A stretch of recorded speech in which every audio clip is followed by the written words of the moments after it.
Hello my beautiful people's, সবাই কেমন আছেন? সবার কি অবস্থা? সবাই কোথা থেকে আমার ভিডিওটা দেখছেন একটু কমেন্ট করে জানিয়ে যাবেন। যাই হোক, আপনারা তো রিলস, ছবি সবকিছু দেখে আপনারা বুঝেই গিয়েছেন এটা আজকে আমার ইন্টার্নশিপের ফার্স্ট ডে ছিল। তো যাই হোক, যেভাবে আসলে তাদের অর্ডার ছিল সেভাবে আমরা রেডি হয়ে সবাই মিলে একসাথে, যাদের আজকে শিডিউল ছিল, আমরা সবাই একসাথেই গিয়েছিলাম ডিউটিতে। দেন ওখানে গিয়ে আমি একটা আসলে ভিডিও করতে চেয়েছিলাম যে সবাই একসাথে আমরা এসেছি, যারা ইভিনিং এ ডিউটি ছিল আর মর্নিং এ যারা চলে যাচ্ছিল তারা চলে গেছে।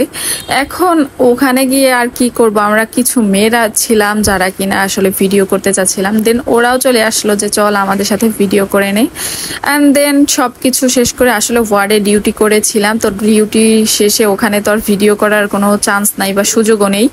তো আমরা আমাদেরকে ইফতার করার জন্য সময় দিয়েছিল। অ্যান্ড দেন ইফতার করে আমি এখান থেকে আবার রেডি হয়ে চলে গিয়েছিলাম। এখানে সবাই ভাবতে পারে যে আমাদের রাতে ডিউটি কেন, দিনে না, মূলত দুইটা ইভিনিং এ যে ডিউটিটা সেটাই আসলে 2টা পর্যন্ত থাকে। তো আমরা এখানে রেডি হয়ে, যেহেতু ইফতারের শেষে ইফতার করার পরে আমরা এখান থেকে আবার সবাই একসাথে গিয়েছিলাম, যাতে মানে সবাই বলতে কি আমি আর আমার ফ্রেন্ড একসাথে। ওরা আর আমার শিডিউল একদম ম্যাচ, মানে কিভাবে জানি না, আল্লাহ চাইছে হয়তো বা আমাদের দুইজনের ডিউটি শিডিউল একদম ম্যাচিং করে গেছে। আর এখানে দেখেন দুই মোল্লা, তাদের টুপি, দুইজনই তাদের মানে নাম করা মোল্লা, তো তারা টুপি নিয়ে ঝগড়া করছিল আর আমি সেটা ভিডিও করেছিলাম।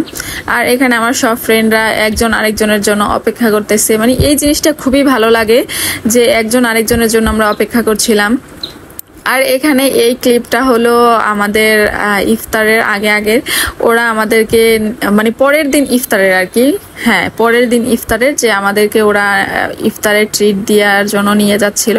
মূলত ওরা কিন্তু আমাদের ধর্মের না, তারপরও ওরা আমাদের সাথে এত বেশি কোঅপারেট করে, মানে আমরা কিভাবে বোঝাবো আপনাদেরকে যে আমরা যে ফ্রেন্ড, ওরা মনেই করে না যে আমরা অন্য কোনো ধর্মের, অন্য কোনো জাতির, অন্য কোনো গোত্রের, মানে এগুলো ওদের ভিতরে কোনো কিছুই কাজ করে না। আমরা গিয়েছিলাম ইফতারের সময় বসে থাকবো, বাসায় না গিয়ে, মানে বাসায় গেলে হয় কি একটু লেট হয়ে যায়। তারপর আমরা ওখানে যাওয়ার পর ওরা আমাদেরকে এইগুলো সার্ভ করে। আসলে আপনারা এগুলো দেখলে অনেকে দেখেন সবজির, মানে শাকটা কত বেশি সুন্দর লাগছিল, এখানে অনেক বেশি খেতেও ইয়াম্মি লাগছিল। আর ওদের যে সিঁড়ির যে একটা পার্ট, এই জিনিসটা আমাকে খুবই আকর্ষণ করেছিল সেদিন।